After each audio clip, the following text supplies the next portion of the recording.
Today, we're going to talk about one of the best remedies for your lungs, and I'm talking about the lower respiratory system. Whether you have a lung infection or asthma or even COPD, this could be very beneficial for you. So, what do you have in common with these three conditions? Well, you have inflammation, you have an immune reaction, and you have vasoconstriction, where your lungs are tightening and you can't get enough air. And the common treatment for lung conditions is bronchocorticosteroids. Okay. The problem is when you take it over time, you become resistant. So, in other words, this steroid works less and less and less. Now, I want to talk a little bit about your lungs in relationship to vitamin D. Vitamin D is a very potent remedy for a lot of things, including inflammation in your lungs. However, there's some mixed studies that show some positive results, some less results in relationship to asthma and lung infections. But in general, vitamin D is antimicrobial. It helps modulate or regulate your immune system. And also, it's a powerful anti-inflammatory.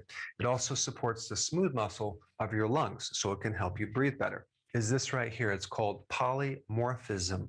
More and more people are becoming aware of this condition in relationship to your vitamin D receptor. Okay.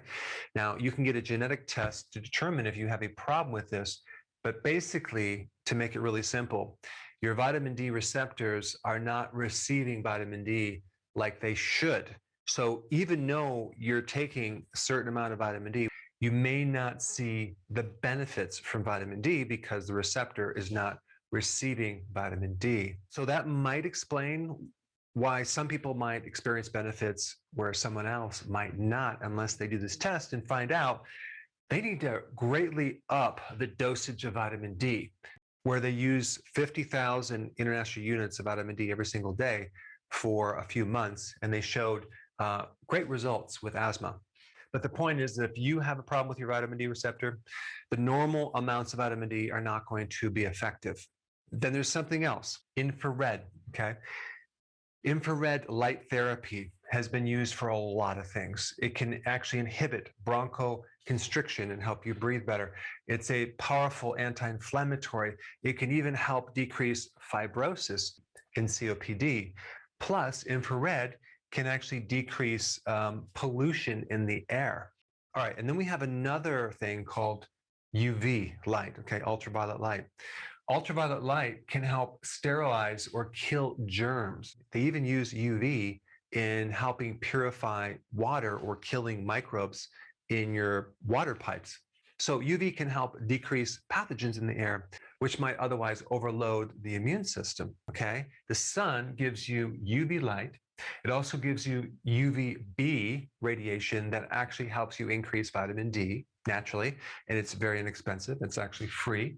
The sun also gives you infrared therapy. So that's naturally built into the sun, which has a direct effect on the lungs and inflammation and your immune system, as well as stimulating melatonin. Okay, now I'm talking about melatonin in the mitochondria, not the pineal gland, which is a whole different topic.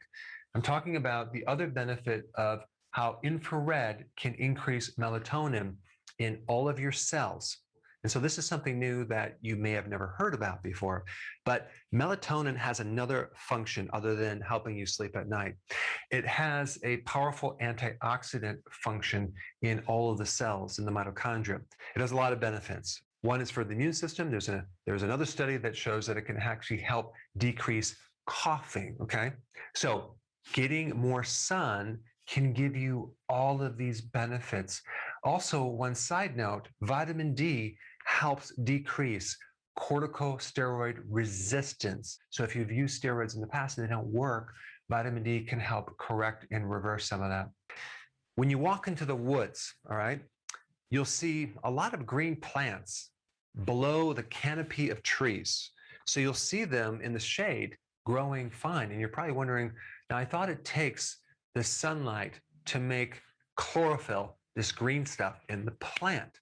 Well, it just so happens that this wavelength, infrared, can penetrate through this canopy of tree layer and go right down into these other plants It can also penetrate through your clothing, all right? It can actually penetrate through your skull, about 2 inches into your brain, and it goes into your body.